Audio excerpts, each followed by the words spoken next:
All right, let's rank our draft classes here that we get. Well, are we ranking the draft classes or the actual offseason? I think we'll do both. Let's do both. I added an extra bullet on the notes. All right. So, just based on the draft classes, who do you guys think had the best? Who do you think had the worst draft class out of all four AFC East teams? Hmm. I'll let you go first, Okay, Dirk. I'll do it. I'll say number one obviously was the New England Patriots. I'm going to say this is the shocker. Number two is the Miami Dolphins. Number three, Buffalo Bills, and number four, New York Jets. No explanations. Just that's my ranking. Josh, what about you? I'm sorry, we're doing draft classes, right? Yeah, it's draft Yep. classes. Then we'll do overall offseason. Home run, absolute home run. Yeah, you nailed it. I think the Patriots are far and away the best draft class, in the AFC East. I think outside of them, the Dolphins are. We had based on our what our team needed and the culture change and all of the stuff that we've talked about ad nauseum with this team. Our draft class was spectacular. In my humble opinion, for whatever it's worth. I'm sure there'll be quite a lot of fans that comment on this video later on that say you're full of, you're delusional, you're wearing the rose colored, all this other crap. But I'll tell you what, I absolutely love the Miami Dolphins draft class. Then comes the Bills, to your point, Dirk, and then comes whale poop, and then come the Jets. I'll agree with that. There's a lot of pieces on the Jets draft class that I like. The Aaron Smith pick, it's the thing that really drags it down, even more so than Maxwell Hairston for the Bills in the first round. I can at least see the potential in it. I can see what's on film, what he does so well. But with Aaron Smith, it's all projection, man. And that's one that they still had some players on the board. This was a draft class that even in the fourth round, there are players there that could play roles, and I'm just not convinced there.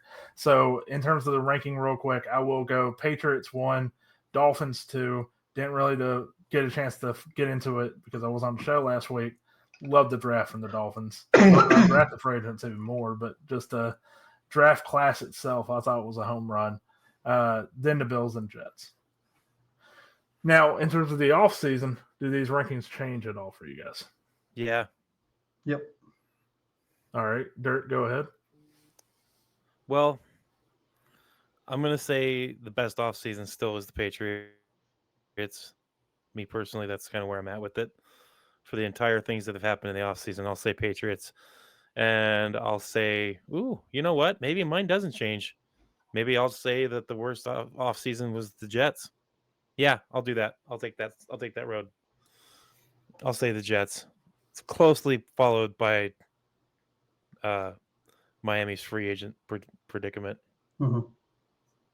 Yeah, for me, just to quickly get out of the way, I don't think mine will change other than swapping Miami and Buffalo, just because Buffalo, I think, did a better job at getting their guys back in, getting a few role players. With Miami, it was so much about value bargains.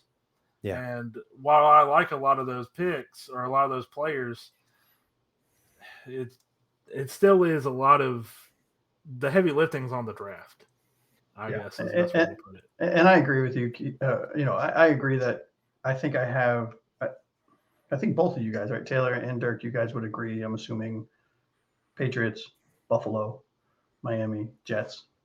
Yeah. Right. I agree. Right. I think it's really easy. I think, Taylor, you nailed it on the head, man. I think, but I will put an asterisk or a caveat or whatever you want to call it. I think if Miami somehow finds a way to sign like Blackman or a cornerback or both. Oh, man. Right? Yeah. Something. I think it drastically changes. I think then Miami would jump Buffalo, in my opinion, right? Because my biggest concern coming out of free agency and coming out of the draft was, okay, if we trade Ramsey, we're starting Storm Duck. And I love the dude's name and I like his potential, but that scares the crap out of me, right? I think the two safeties that we signed in Davis and Melifonwu are really good.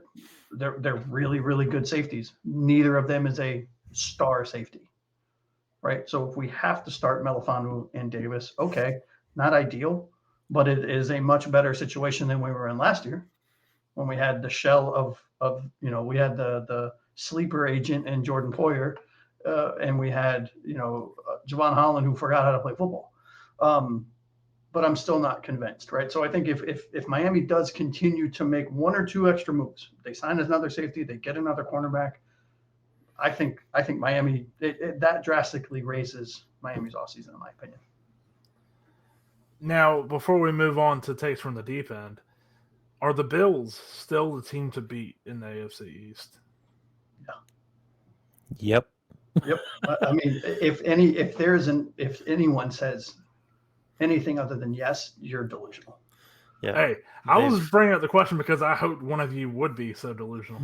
No. I am a Dolphins fan through and through, but I'm not a psychopathic Dolphins fan, right? I mean, yeah. They're still it. Their window is getting smaller and smaller by the day. As soon as that Josh Allen money starts to hit in 1 or 2 more years, their window is going to shut. But for now, they are the team to beat. And let's be honest, they can't be this lucky forever, right? With injuries.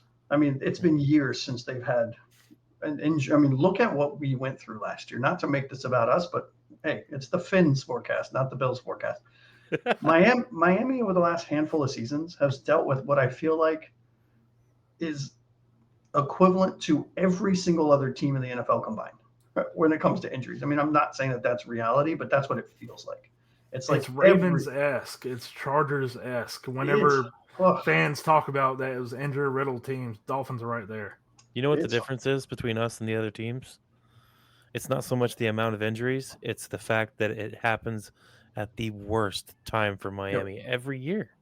And on our biggest players, right? Yep. So it's our starting quarterback.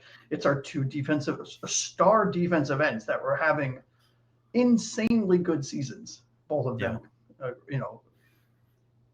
Together and individually.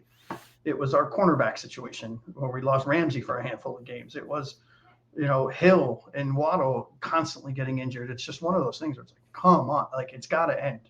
We got to catch a break. The football gods have to be like, all right, penance has been paid for putting the stadium on an Indian burial ground or whatever the hell happened, right?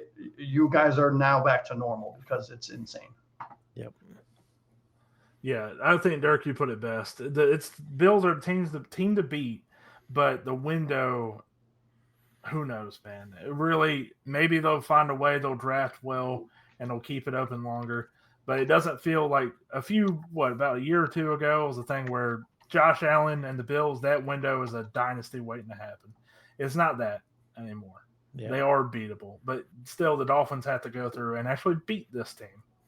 Okay.